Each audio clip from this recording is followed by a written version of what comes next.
दुनिया भर से लाखों देखने और सुनने वालों को शहीद अरशद शरीफ का सलाम। नाज़रीन किराम, साल 2022 खत्म होने में तकरीबन 1 से 2 घंटे बाकी रह चुके हैं और ये साल पाकिस्तान पर बहुत भारी गुजरा। जो साजिशें रचाई गई, जो मेरे मुल्क का बेड़ा गर्क कर दिया गया कि 6% से तरक्की करता मुल्क आज पाकिस्तान की मईशत दिवालिया हो चुकी है और एक शख्स ने अपनी जाती अना की खातिर इस पूरे मुल्क को आग में धकेल दिया, लेकिन अपनी अरबों खरबों की जायदादें बनाकर वो जनाब इस मुल्क से फरार होने की तैयारियां कर रहा है। तो मैं उम्मीद करता हूं कि साल 2023 पाकिस्तान के लिए अच्छा साबित होगा और पाकिस्तान इस साल में दिन दुगनी और रात चुगनी जो है वो तरक्की करेगा। मेरी पाकिस्तान के लिए नेक तमन्नाएं और मेरी जान भी हासिल है, मेरा खून भी हासिल है कि पाकिस्तान जो है वो सही समत में और इसकी मैशत जो है वो बहाल हो जाए। तो आज कुछ बड़ी खबरें लेकर आपकी खिदमत में हाजिर हुआ हूं। आज सबसे पहली खबर पर जो आज हमने बात करनी है कि पिछले वीलॉग्स में मैंने जनरल फैज हमीद और जनरल बाजवा की जो उनकी जो शख्सियत है उनको बेनकाब करके रख दिया कि कैसे ये लोग जो हैं वो जनाब उन्होंने सियासतदानों को ब्लैकमेल किया, कौन कौन इनको लड़कियां सप्लाई करता था, ये सारा मामला हुआ। तो अब जनाब उस वीलॉग ने ताकतवर हलकों पर बिजलियां गिरा के रखती हैं और वो खबर जो मैंने आपके सामने ब्रेक की थी, तो उस खबर के बाद जनाब जो जनरल फैज हमीद हैं और जनरल बाजवा ये दोनों खुलकर सामने आ चुके हैं और इन्होंने अपना मौक़िफ़ दे दिया है, जिसके बाद साबित होता है कि चोर की दाढ़ी में तिनका। अब इन्होंने मौक़िफ़ क्या दिया है जिसके बाद जंग के अलार्म बज चुके हैं। अब होने क्या जा रहा है, ये तमाम तफसीलात उनकी स्टेटमेंट्स जो है वो मैंने आपके सामने रखनी है। और दूसरी खबर पर जो आज हम बात करेंगे कि आज जनरल बाजवा का मकरू चेहरा जो है वो बेनकाब हो चुका है। आज की खबर बहुत इंपॉर्टेंट है कि घर के भेदी ने लंका ढा दी है और घर का अपना भेदी जो सारी साजिश के अंदर मुलव्विस था उसने जनाब जनरल बाजवा की पतलूनें उतार के रख दी हैं और अब कोई भी ताकत जो है वो जनरल बाजवा को आर्टिकल 6 लगवाने से नहीं रोक सकती है कि तहलका खेज इंकशाफात ने जनरल बाजवा पर बिजलियां गिरा दी हैं। इस हवाले से भी इंपॉर्टेंट डिटेल्स आपके सामने रखनी है और आइंदा 48 घंटे बहुत इंपॉर्टेंट हो चुके हैं। क्या कुछ होने जा रहा है और ये 48 घंटों में एक बहुत बड़ा फैसला होगा। उस फैसले के हवाले से मैंने आपके सामने कुछ बड़ी खबर रखनी है कि मुल्क में बड़े शब खून की तैयारियां हो रही हैं। ये तमाम तफसीलात आपके सामने रखूंगा, लेकिन अगर आपने चैनल को सब्सक्राइब नहीं किया, चैनल को लाजमी सब्सक्राइब कर लें, बेल आइकन को दबा दें। आने वाली तमाम तरह अपडेट्स आपकी खिदमत में बर वक्त पेश होती रहें। नाज़रीन किराम, 27 दिसंबर को एक कोर कमांडर कॉन्फ्रेंस हुई। 48 घंटे तक ये कॉन्फ्रेंस चलती रही और उसके फौरी बाद army chief general Asim Munir ने शहबाज शरीफ से मुलाकात की और उसके अगले दिन यानी कि पिछले जुमे को एक कौमी सलामती कमेटी का इजलास हुआ जिसमें टॉप मिलिट्री ब्रास और टॉप पॉलिटिकल ब्रास जो है उसने शमूलियत इख्तियार की, जिसमें हुकूमत के लोग थे। तो जनाब उसमें कुछ अहम फैसले हुए थे क्योंकि पाकिस्तान में इस वक्त दहशतगर्दी TTP सर उठा रही है। इस्लामाबाद रेड अलर्ट पर चला जा चुका है और दहशतगर्दों ने पार्लियामेंट और जो इस्लामाबाद का टॉप होटल है मेरिट होटल उसको जनाब अपने निशाने पर रख लिया है और पाकिस्तानी सफारतखाने जिसमें ऑस्ट्रेलिया, UAE, सऊदी अरेबिया ने अपने लोगों को वार्निंग जारी कर दी है कि वो अपनी जान की हिफाजत करें। यहां तक पाकिस्तान के शहर इक़्तिदार के हालात जो हैं वो खराब हो चुके हैं और हुकूमत ने इस्लामाबाद के बल्दियाती इंतखाबात क्यों मौखर करवाए हैं, ये बहुत बड़ा सवाल है। और अदालत जो है वो सारे मामले में क्यों चुप है, इसमें एस्टैब्लिशमेंट का क्या किरदार है, आज पूरी कौम जानना चाहती है कि रात के अंधेरों में इमरान खान के खिलाफ तो अदालतें खुल जाती हैं, लेकिन इमरान खान के हक में आज तक आपने अदालत को खुलते हुए नहीं देखा। अब जनाब मामला यह है कि टेक्नोक्रेट्स हुकूमत और सेटअप का ये एस्टैब्लिशमेंट ने शोशा छुड़वाया अपने सहाफियों के जरिए कि टेक्नोक्रेट्स आ रहे हैं। इमरान खान साहब ने खुलकर मुखालफत कर दी कि हम इस गैर आईनी कदम जो है उसका साथ नहीं देंगे, ये एक गैर आईनी कदम है, ये मार्शल लॉ की दूसरी शक्ल है। और फिर हुकूमत ने कहा कि हम जनाब इस सेटअप को साथ नहीं देंगे, निगरान हुकूमत तो कबूल होगी लेकिन टेक्नोक्रेट्स जो है वो कबूल नहीं होंगे। और फिर पाकिस्तान पीपल्स पार्टी ने भी इस सेटअप की जो है वो मुखालफत कर दी। इससे वाज़ेह होता है कि हुकूमती जमातों जिसमें हुक्मरान इत्तेहाद है वो और एस्टैब्लिशमेंट एक पेज पर नहीं है। यानी कि एस्टैब्लिशमेंट ने कहा कि हम टेक्नोक्रेट्स ला रहे हैं, हुकूमत ने कहा कि हम इसकी मुखालफत कर देंगे। अब इस सबके बाद इससे वाज़ेह होता है कि अंदर खाते लड़ाइयां चल रही हैं और टेक्नोक्रेट सेटअप कब आता है, माजी गवाह है कि जनाब मन जब मुल्क ने हेडर्स ने मुल्क में कुछ ऐसा गड़बड़ की जिस तरह से जनरल बाजवा साहब ने की, और ये दो चीज़ों का खतरा उस वक्त बढ़ जाता है, मार्शल का खतरा बढ़ता है, टेक्नोक्रेट्स का खतरा बढ़ता है। परवेज मुशर्रफ का दौर आपके सामने है कि उन्होंने भी जनरल बाजवा का सारा मामला किया था और फिर पाकिस्तान में इमरजेंसी लगी और वही सूरत हाल जो है वो पिछले 1 साल से बनती हुई नजर आ रही है।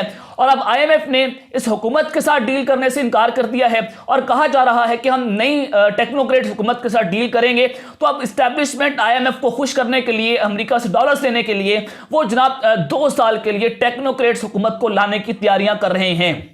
ये आइंदा 48 घंटों में एक बहुत बड़ा फैसला होगा, क्योंकि 2 जनवरी 2023 को एक कौमी सलामती कमेटी का दूसरा इजलास होने जा रहा है। यानी कि 1 हफ्ते के अंदर ये दूसरा इजलास होगा कौमी सलामती का, जिसमें आर्मी चीफ होंगे, DGI होंगे, अस्करी क़यादत होगी और फिर हुकूमत वज़ीर-ए-आज़म होंगे, राना सनाउल्लाह साहब वज़ीर ख़ज़ाना, वज़ीर दिफा, ये सारे लोग जो हैं वो बैठकर एक कौमी सलामती के हवाले से एक दूसरे को ब्रीफ करेंगे। अब जनाब मामला ये है कि 1 हफ्ते में दूसरी बार कौमी सलामती का इजलास होना, इससे वाज़ेह होता है कि मुल्क में कुछ अच्छा नहीं चल रहा है और ये टेक्नोक्रेट्स हुकूमत यानी कि मार्शल लॉ को नाफिज करने की तैयारी मुकम्मल हो रही है पाकिस्तान की इस्टेब्लिशमेंट की जानिब से, और हुकूमत जो है वो उसको जनाब बार बार रद्द कर रही है। लेकिन हुकूमत फिर सियासी शहीद बनना चाहती है कि वो कहेंगे कि हमें दोबारा पाकिस्तान की इस्टेब्लिशमेंट ने हमारी हुकूमत का तख्ता उलट के रख दिया है।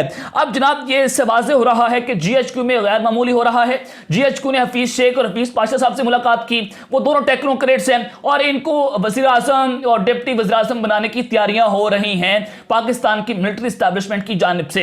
यह खबर मैं आपको दे देता हूं कि 2 जनवरी को इसके ऊपर बाकायदा तौर पर फैसला हो जाएगा कि या ये हुकूमत जो है वो IMF के साथ डील करेगी या फिर टेक्नोक्रेट सेटअप को लाया जाएगा, और तीसरा ऑप्शन यह है कि पाकिस्तान में इंतखाबात करवाए जाएंगे।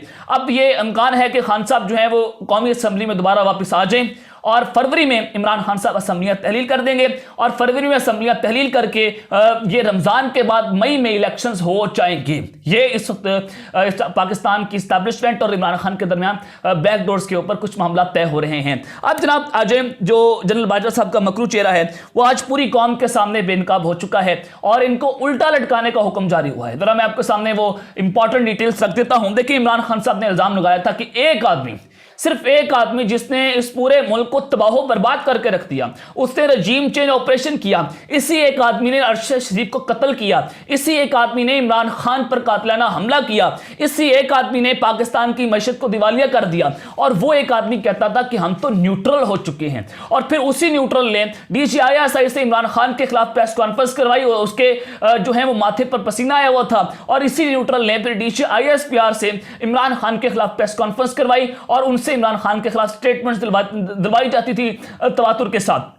तो इस सबके बाद नाज़रीन किराम उससे वाज़ेह हुआ कि एस्टैब्लिशमेंट खुलकर इमरान खान के खिलाफ सामने आई, और यहां तक कि ex army chief general Bajwa साहब ने इमरान खान के खिलाफ खुलकर तकारीर की कि एक साजिशी बयानिया है। रिटायर हुए जावेद चौधरी साहब के साथ मुलाकातें की कि मैं तो जनाब एक्सटेंशन नहीं लेना चाहता था, इमरान खान ने बगैर किसी मशवरे से मुझे एक्सटेंशन दे डाली, मेरी तो नैपियां भी इमरान खान तब्दील किया करता था, मेरे तो पैम्पर्स भी इमरान खान सब डाला करते थे, मुझे तो पता ही नहीं है इस मुल्क का, मैं तो एम आर्मी चीफ बन गया हूं और हम तो ताकतवर है ही नहीं। इमरान खान के पास इक़्तिदार था, उसी ने जनाब मुझे एक्सटेंशन दे दी है, और आप इतने अच्छे बच्चे हैं कि आपने जनाब इस मुल्क में ये सारा कुछ होने दिया। तो जनाब ये सारा मामला बनाया गया था जनरल बाजवा साहब की जानिब से कि मुझे तो कुछ पता ही नहीं था, इमरान खान साहब ने अचानक से मुझे एक्सटेंशन देने का फैसला कर लिया।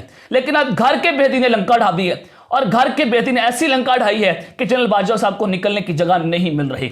मुस्तफा नवाज खोखर जिन्होंने पाकिस्तान पीपल्स पार्टी से भी इस्तीफा दे दिया है और जनाब उन्होंने सेंटरशिप से भी इस्तीफा दे दिया है, और अब जनाब मुस्तफा नवाज खोखर साहब जो हैं वो उस वक्त PDM का हिस्सा थे जब ये रजीम चेंज ऑपरेशन हो रहा था, और उस वक्त जनरल बाजवा साहब कह रहे थे कि हम तो न्यूट्रल हैं। मुस्तफा नवाज खोखर साहब ने कहा कि तहरीक अदम एतमाद में जो कुछ 9 अप्रैल में हुआ था, जनरल बाजवा ने PDM को सपोर्ट किया था और इमरान खान के खिलाफ ये साजिश रचाई थी।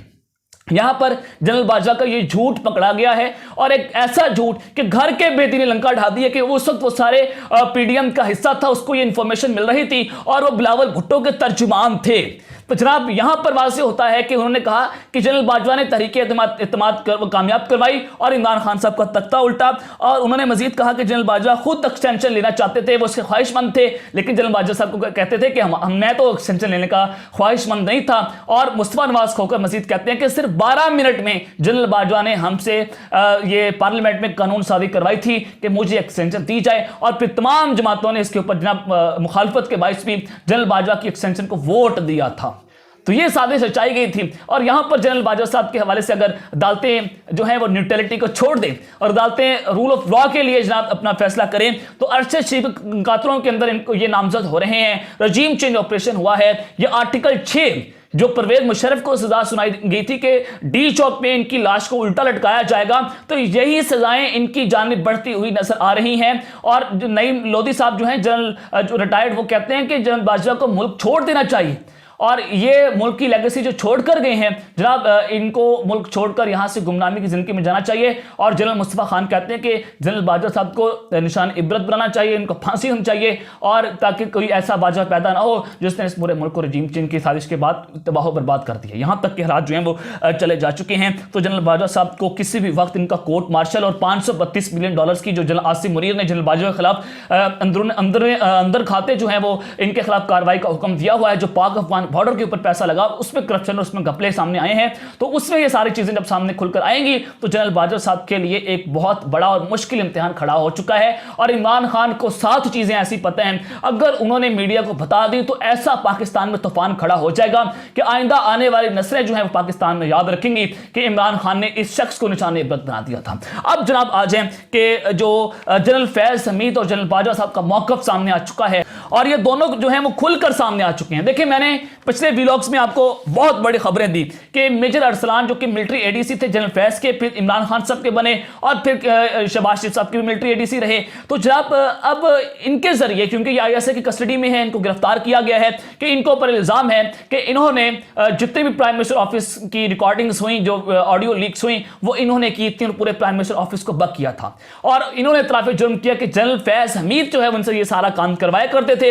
और यहां पर जनरल फैज हमीद का कोर्ट मार्शल जो है वो 110% होगा अगर ये कार्रवाई जो है वो न्यूट्रल्स या कानून की हुक्मरानी के ऊपर चलती है। तो फिर मैंने आपको बताया था कि जनरल बाजवा और जनरल फैज हमीद मिलकर ये सारी साजिशें करते रहे, और इनको 2 ऑफिसर जो हैं आईएसआई के, अरसलान सती और अहमद जो हैं वो डिप्टी डायरेक्टर थे, एक डायरेक्टर हैं, इन्होंने लड़कियां प्रोवाइड की, टॉप एक्ट्रेसेस पाकिस्तान की प्रोवाइड की गई। और फिर जब इनको ये प्रोवाइड किया जाता था, और फिर जनरल फैज हमीद जो है इन्होंने जरदारी हाउस को बक करवाया, रायवन को बक करवाया। मरियम नवाज की वीडियोस जो है वो इनके पास मौजूद है। कहा जा रहा है कि एक डॉक्टर के साथ है, इमरान खान की वो एक ख्वाजा हसीरा के साथ वीडियो बताई जा रही है कि उसको डीफेक के जरिए तैयार करवाया जा रहा है। तो जनाब रिमला अली शाह, जो मैंने मुकम्मल तफसीलात अपने पिछले व्लॉग में रखती हैं, तो ये सारे की सारी जो साजिश हुई है, ऑडियोस वीडियोस का जो गंदा खेल खेला जाता है, वो जनरल फैज हमीद और जनरल बाजवा साहब जो हैं ये दोनों करते थे, और इन दोनों ने मिलकर सियासतदानों को ब्लैकमेल किया। तो ये सारी साजिशें जो हुई, ये सारी कोशिशें हुई, जो सारी खबर मैंने आपके सामने रखी थी। और एजाज सैयद साहब ने खबर दी थी कि मेजर अरसलान को गिरफ्तार किया गया है, और इन्होंने जनरल फैज के ऊपर इल्जाम लगाया है। ये खबर एजाज सैयद की जानिब से दी गई थी। और फिर उसके बाद इंसार अब्बासी साहब ने एक व्लॉग किया। उन्होंने कहा कि मुझे इसका इल्म तो नहीं है, लेकिन खैर मैंने जनरल फैज हमीद और जनरल बाजवा साहब से रब्ता किया, और उस रास्ते में जनरल फैज हमीद साहब ने तरदीद कर दी, और जनरल बाजवा साहब ने कहा कि मुझे तो पता ही नहीं है। अब इससे वाज़ेह होता है कि जनरल बाजवा साहब जवाब देने से इनकारी हैं, और जवाब देने से इनकारी आपको नजर आ जाता है कि जनाब ये सारा मामला किस जानिब जा रहा है। और ये दोनों काली भेड़ें थी, इन्होंने पूरे मुल्क को तबाह बर्बाद करके रख दिया है। और एजाज सैयद साहब से जब ये पूछा गया तो उन्होंने कहा कि मैं आज भी अपनी खबर के ऊपर स्टैंड करता हूँ। तो ये सारा मामला है। तो अब तक के लिए अपना ख्याल रखिएगा, श्रीलंका पर नाज़मी ख्याल रखने, अल्लाह निगहबान, पाकिस्तान जिंदाबाद।